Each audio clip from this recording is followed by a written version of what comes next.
Hello everyone, a warm welcome and a very heartfelt namaste. Today we are going to talk about Anuradha Nakshatra and Venus's advent into this nakshatra. Anuradha Nakshatra is a nakshatra of Saturn, and most people have a very fixed opinion about Saturn. Well, it is one of the most benefic nakshatras. Why so? Because its deity is Mitra. Mitra means friend. It means a wall also in Sanskrit. So a friend who stands by you like a wall can be one of its connotations. And Mitra also means somebody who is your well-wisher, somebody who walks down the path with you. Keeping all this in mind, it is definitely a very friendly nakshatra and it bestows a lot of good qualities in you. You are known by the company you keep. So, if you keep a good company, if you are friends with good people, definitely you will also be on the rise. And Mitra being none other than one of the stellar forms of the sun. It is definitely a very stellar god who bestows you with a lot of education, with a lot of friendship, and your ability to make good friends with people, your ability to get in as much as possible from everybody, maintaining very cordial and friendly relationships. So let's go ahead and see what Anuradha Nakshatra is all about and what Venus is all about in Scorpio, and gather it all together to see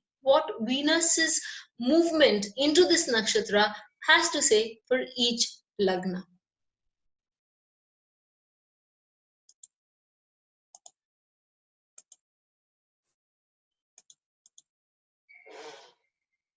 Planet this week is Venus.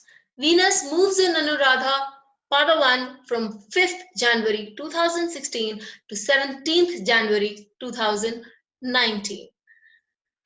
Anuradha Nakshatra is lorded over by Mitra. As I told you, it's a form of sun god. Mitra means a friend, a person who works together with you, a wall, a good-hearted being. So the nakshatra reflects all these qualities of the deity in abundance. It acts as a protector to many, okay, and it abhors violence. But when push comes to shove, he is also not beyond it. So at the best, he does try not to be a part of violence. He does not like violence, but there may be times when the person or the planet in Mitra can force you to be a little violent. And Mitra is a friend. So for a friend, you need another one to complement you. And Varun is the friend of Mitra. He follows the order and stability is something that both Varun and Mitra are bound to follow. They rule over the universe on these principles. Whereas Varun can be very strict about these principles. Mitra, though he too has a ability to follow these principles, make you follow these principles, albeit it is like ruling people with an iron hand in a kid's glove. So they do show a very strong desire, a very strong personality underlying it, but it is with a smiling face and a very gentle tone, so that you can get the work done, it can get the work done, and yet nobody feels the pinch. A characteristic which is very unique to Mitra is that they have the ability to marshal people. That is, they can get the work done out of people from various walks of life and very diverse and opposite in nature, which is an attribute which is very peculiar only to Mitra. So they make good binding factors. They are good in whatever they do. They're good conversationalists. They're good in getting people together, getting people to stay in a group which otherwise might dissolve because of differences, but they know how to pacify everyone and get the work done smilingly, happily. In a sense, it preserves and protects friendships and relationships. So a person with a key planet in this nakshatra will be able to sustain good relationships right till the end. The relationships will not be broken by this person at the very least. When we come across to Venus, the sign Scorpio, amongst its many representations, represents longevity of marriage, spouse's finance, sexuality, research, and sadhana, amongst many others. Venus is the karaka of beauty and intelligence. It is also the karaka of sexuality. It is also Shukracharya, who was very much known for the penance that he could. In fact, Lord Brahaspati decided that he did not want to do the penance for Sanjeevani, and Shukracharya took up the gamut and he decided to work for it. So Shukracharya is also known to do the sadhana as much as possible. There are many traits of Venus and Scorpio that are interlinking and connecting. With Anuradha, it is associated with intelligence, learning, sadhana, and beauty. Sadhana being penance. Venus being the Daitya Guru. That is, it is the Guru of the demons. Teaches us many things when it passes through the Anuradha Nakshatra. One of the things that it primarily teaches us is its ability to coordinate and to share. It also teaches us to be friendly or in consensus with the spouse family, thereby keeping the spouse happy. That is one essence that we get from the Kal Purusha Kundali.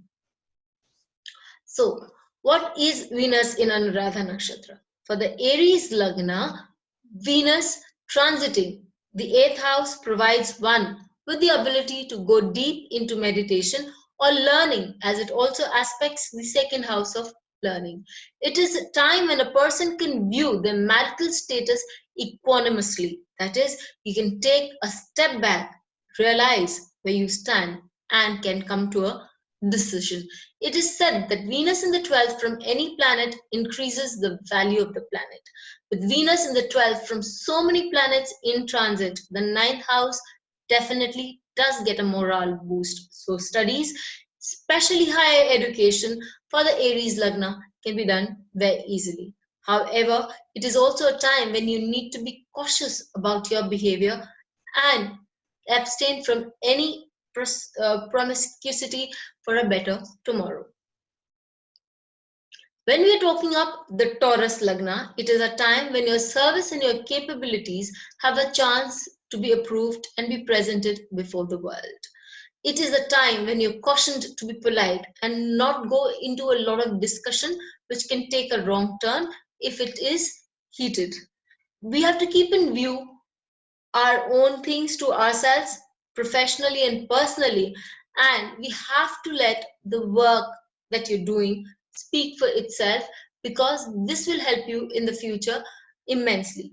Keep your spouse happy and do not get into any scuffles with them.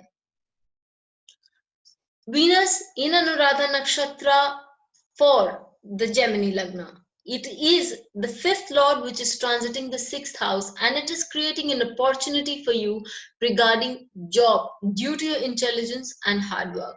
As Venus is the lord of the 12th house, also it may bring in some foreign income, or it could also bring in some expenses that you have to make towards this job of yours. It is also possible that you would be making some expenditures as related to this job. For those in a relationship outside marriage, it may seem to be very, very romantic and it may seem to be very nice, but it would definitely cause problems for you when Jupiter transits into Sagittarius in March, and that would be a big issue at that moment. When we come to the Cancer Lagna, it is a great time for students who will find it an opportune moment to increase their set skills and also bring studies and education into the forefront into your life. Thereby, you can begin such things. It is time for you to put your intelligence into use. And the 4th lord is into the 5th house and the 11th lord in the 5th house. So you could get some income in account of your intelligence. It could give you a lot of skills, and it is also a time when you have to pay attention to your children and make friends with them.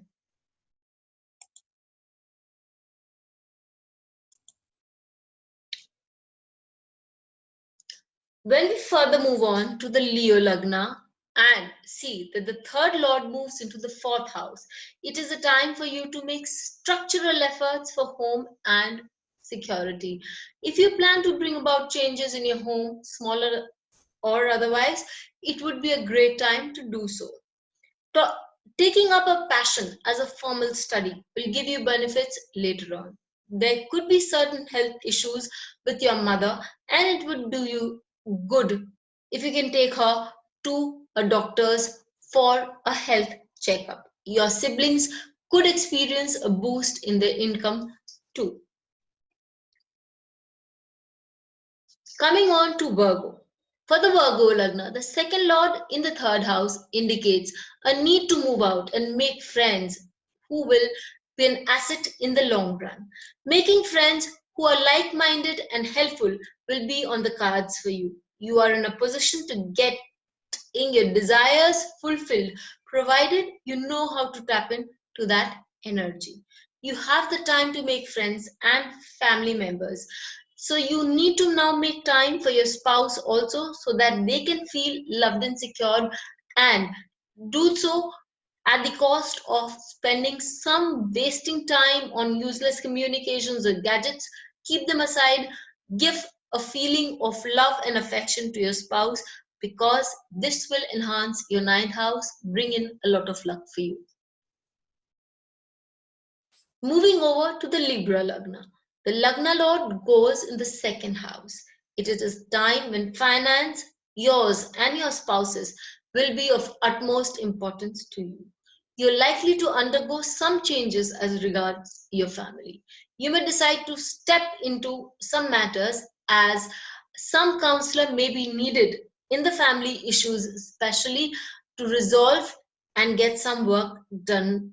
And conversely, you might need a counselor who would get your finances or your work done for you.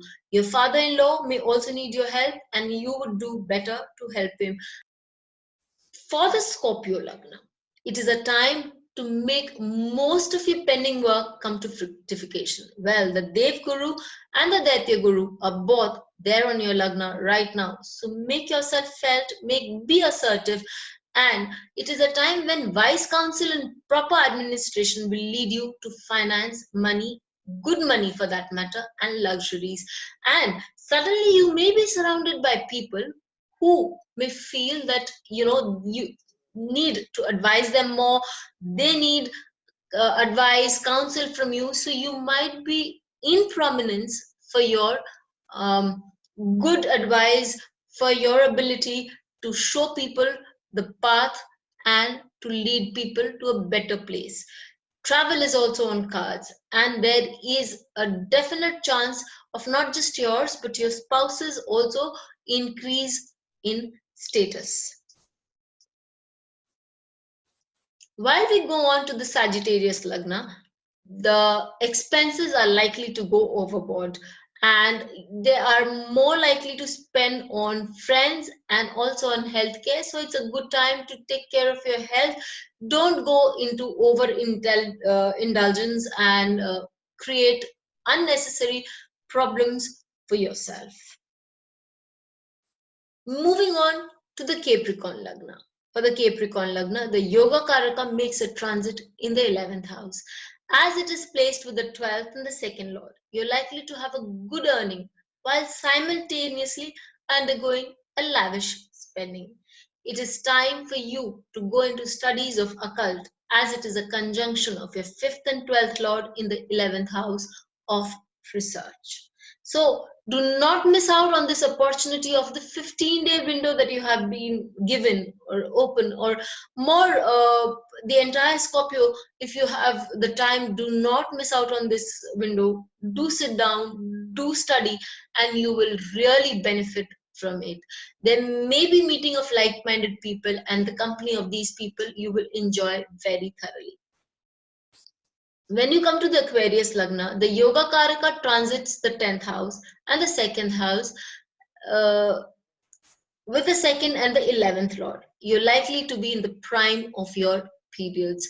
This month will see you establish yourself professionally and get much accolades from people around you, not to mention the income that you can make during this entire period. Children are also likely to bring you joy. Your remedial measures or the mantras that you're likely to have been doing for so long is definitely going to show a lot of fruit this coming month.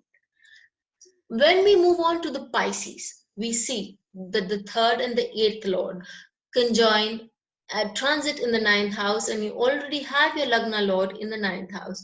So there has been changes in the life, and very fundamental changes coming which have happened in you, and these will now you will see have been for the good, and they will bear a lot of good results for you.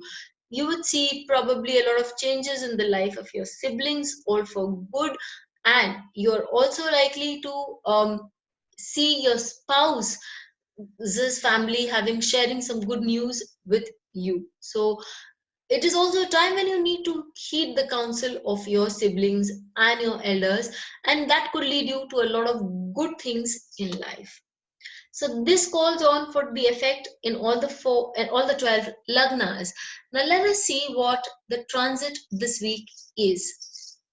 So when we take up the transits this week, we see that Sun moves from Sagittarius Purvashara to Sagittarius Uttarashara. It is most likely that in the next week, it will definitely move into Capricorn, moving into Uttarayan, bringing in our ability to now fructify all that we have saved, all the energy that we have conserved in our penance to come out in the open, show the results in the physical world. Moon moves on from Sagittarius Purvashara 3 to Pisces Uttarabhadra. Mars moves on from Pisces Uttarabhadra to Pisces Uttarabhadra Pada 4. So it has moved on from 2 to 4. Mercury moves on from Mula 3 to Purvashara 2. Jupiter moves on from Jeshta 1 to Jeshta 2, all in Scorpio, and Venus moves on from Scorpio Anuradha 1 to Scorpio Anuradha 3.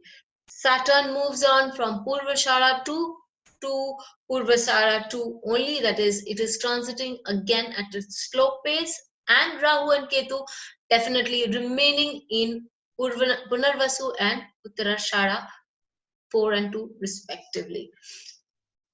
The good days of the Panchang are Sunday, that is 6th January, 8th January, Tuesday, and 9th January, Wednesday. So all the 3 are good days of the week. When if you want to make any appointments with me, you can find me on anuradha.s@anuradhasharda.com. Leave a mail and I'll answer to it. My website address is anuradhasharda.com. Every day on Twitter, I have a post, a daily astrological quote. So if you want to know more about it, you can definitely subscribe me on Twitter. You can follow me on Twitter at Anuradha Sharda, and Facebook also posts that I have is a page which is known as Divine Sciences. Venus is not just all about beauty and sexuality. It is also much more to do with divinity. Shukracharya did a great deal of penance to get the Sanjeevani Vidya from Lord Shiva. There's a huge story behind it, and so we need to understand that there are sides of the planets that we can work on and move ourselves to a bigger and a better place. With that thought in mind, I take your leave and wish you a very happy weekend. May we all be blessed. Stay safe and be happy. Till we meet again, have a nice time.